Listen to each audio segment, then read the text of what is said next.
Alrighty, what's up everybody? Today I'm working on a Stihl FC56 lawn edger. Looks like it's a straight shaft for the most part. I've got to get these this torque screw off the side here. Yeah, right. That's not the size. So kind of like my first video. I've done maybe a couple of these, but this is like my first video back. So I'm gonna try to make it as entertaining as possible. We'll see what comes of this. But anyways, I got this up here kind of jimmy rigged a little bit because it's very like unstable, I guess.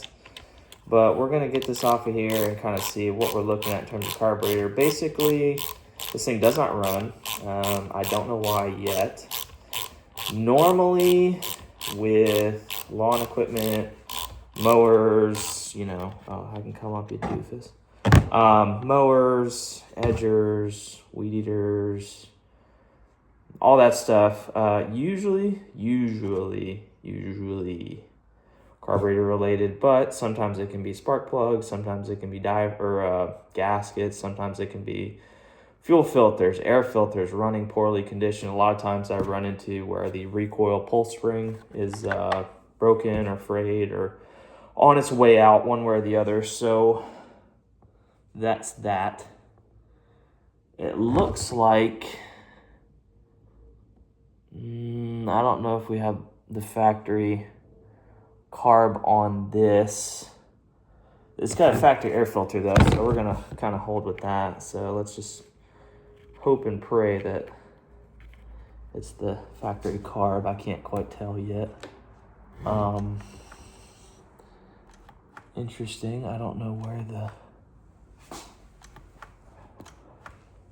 no way, does it go straight through there? No chance. It's got to go somewhere else.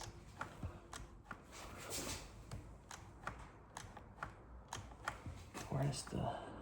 Oh, interesting.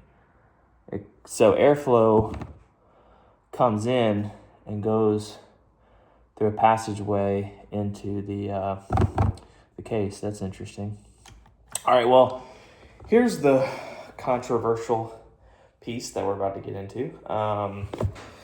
Basically, there's a couple of ways you can check spark. One's easy, one's hard. One, you can electrocute yourself. The other one, you can damage the motor. I don't know. I don't feel like getting electrocuted, so we're going to do it the other way. The best way to do it is to take two-stroke gas and kind of open up the throttle, pour it directly through the carburetor, through the throttle blade, or whatever you call it, and then goes into the crankcase, into the piston, and then you light it off that way. I can't really see a good way to do that because the channeling is literally, like, if I have this correct here, that's like not... Yeah, so it's got this really funky, it still is weird, I don't know German, but it's got this really funky intake setup. Either way, I'm rambling. The point is, I'm going to get some starting fluid and we're going to see if this thing will crank up.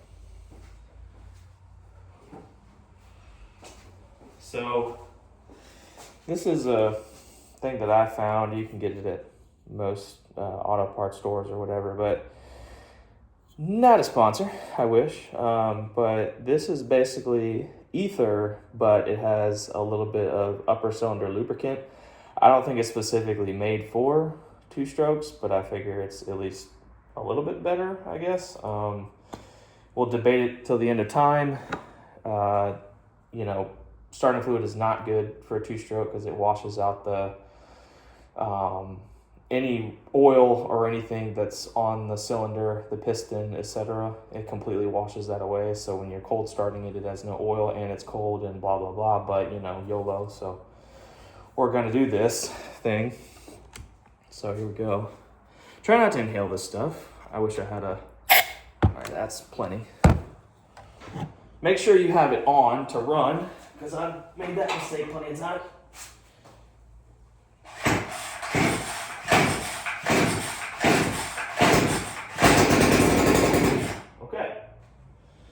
So, we got good news. It will run. So, You might be asking, like, Sam, what do we do now? We know that it will run, but how do we figure out how to fix it? Well, the simple answer to that is you know that it has enough combustion pressure to run because it just ran. So it cranked up and ran even when it's cold. So it's got enough combustion pressure to do that. Now you can test compression.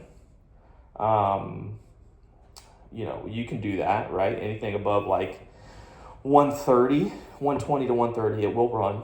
Small two-stroke engine, 120 PSI, 130. If it's more than that around there, it will more than likely run. So you can definitely do that.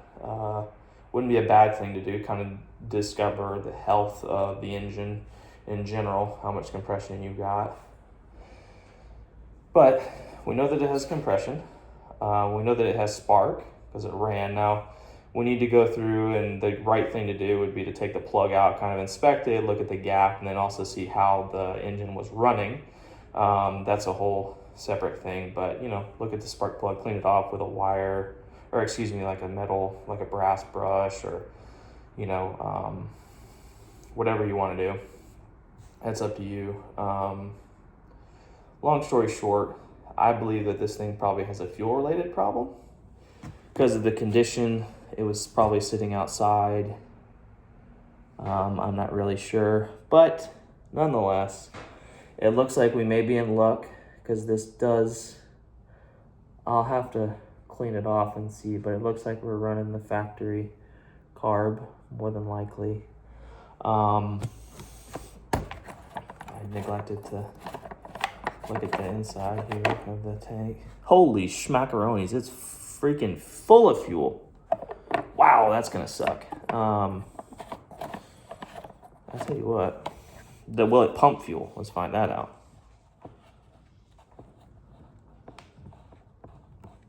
The answer to that is no. So diaphragms or something in there is completely stuck, probably varnished shut.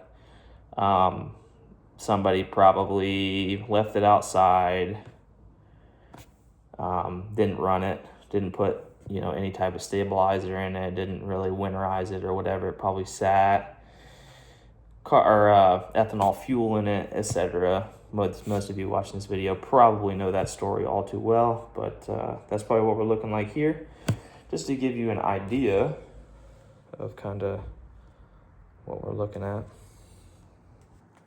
So that's what I was talking about. It's got this goofy thing here for the intake, but it looks like we're probably rocking the factory carb. That's good, like I said, because this is probably, if it was Chinese, this would probably be not correct. It looks like everything lines up perfectly, which if it was Chinese carb, it probably wouldn't.